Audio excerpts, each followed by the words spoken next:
The swim course is obviously open water. There's a river flowing through that area, although it's not a very strong. It's pontoon start, about 400 metres to the first buoy, 90-degree right, and then a short stretch, about 100 metres, and then there's a very long stretch, which is probably unique to Hamburg, of about 700 metres where they come back underneath the bridge, exit and then return back under the bridge again, complete a smaller lap on that and then come back under the bridge again to exit into the main centre of Hamburg. Okay, so with a 400-metre dash to the first buoy, will it be a bit of a bum fight?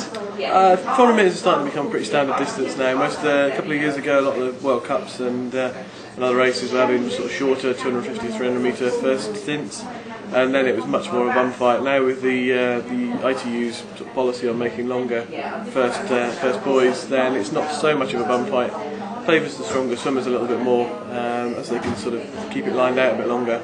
Okay, so what's the exit like from into transition 1? Is it quite a long run in? No, it's a very short run in, but it's up about 15 or 20 steps. Okay. So you exit down right on, obviously on the water level onto a man-made pontoon. Then there's a little run up, some steps, and then it's only about, depending on where you are in transition, but it's only 30 to 70 metres into transition from there. So pretty short.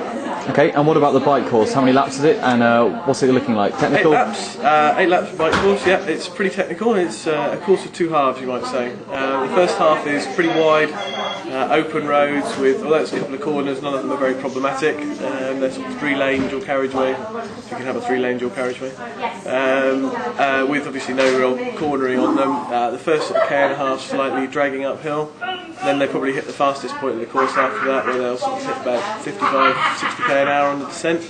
It's only a little descent now. And then a couple more corners, and then you enter the second half of the course, which is predominantly technical, really. Again, there's a little bit of change in gradient, although it's classified as a flat course. There isn't actually that much completely flat on it. It's either going slightly up one way or slightly down the other way. The second half, though, has a lot more corners, a lot more twists and turns, a lot tighter turns as well, turning onto one-lane things, and especially probably the most significant part of the course will probably be the entry into T2, where there's 2 90-degree corners, where the road's only about 3 metres wide, all the way through the corner. So it will be lined out from probably about a K&a-half out. It's going to be one long line, and anybody who's not at the front end is going to really struggle to make up any time. Okay, so it's going to be vital to get the Brits towards the front end. Yes, if we go in as one big pack, we could end up with 60 or 70 guys and maybe 50 or 40 or 50 women, all going in one big pack, all in one long line. So if you take that as average bike length is 1.5 metres, by the time you've allowed space for somebody to be behind that, and there's 40 people in front of you, you're quite a long way down. So positioning going into T2 could be vital. Excellent. So what about the run course again? Bearing in mind it's Hamburg, I guess pretty flat. Yep, it's probably flatter than it employs most of the flat parts of the bike course. Although there is the exit from, it's the same exit as the bike transition, and then it turns off a little bit earlier than the bike does, and there's a little drop down, but nothing very serious. The rest of it's pretty flat. Should be a very fast run. Okay, so looking about 30 minutes, 10k pace, I imagine. I don't know whether we'll get quite the same speed as we did at Salford. Depends how the race goes again for both men and women. I think last year in the World Cup we were there. We had a little bit of a recce going on. We had collecting data from the race, and the bike was on the whole way. They were giving it some. Excellent. So who's this going to suit then?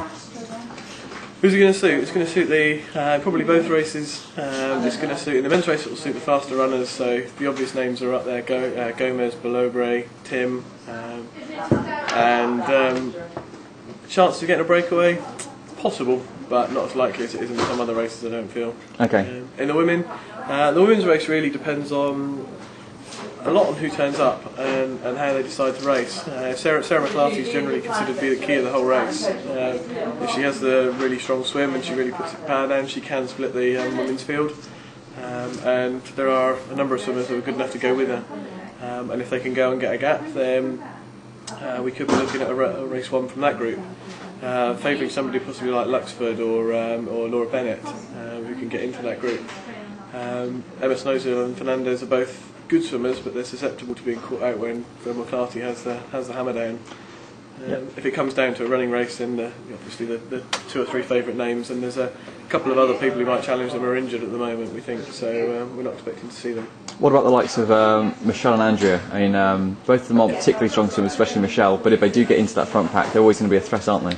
If they get into the front pack, they'll always be a threat, yeah. I mean, they're both among the fastest runners in the world, and if the race goes their way, they do have their chances. We're starting to call some of these athletes, so we call standalone athletes. Doesn't matter what happens in the race, they have the skills and the physiology and the technical nous to be able to deal with it and get away with it. Both Andrea and Michelle are dependent a little bit upon what happens in the race. Having said that, Andrea's been working very hard on her swimming. Wouldn't surprise me at all if she came out further up than we've seen her before. And her biking's been going very well in training as well. So I'd hope to see her somewhere near the front quite quickly. Excellent stuff. Which puts her in a good place for a good run. Excellent.